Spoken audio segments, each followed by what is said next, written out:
Project 3, Pipe Welding Action. This is not how it should be. Cut it, now! Insert the paper into the pipe. Slowly, feel it. Mark the spot. Cut the paper. Place the paper on the outer layer of the pipe.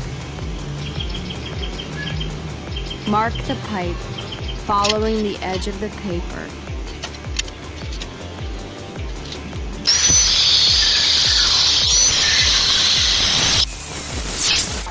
Then, take the unnecessary part and press it down. Take what was unnecessary and make it essential. Insert it back into the pipe, then weld it.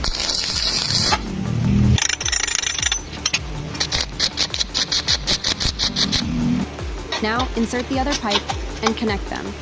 Feel what happens next. Thank you.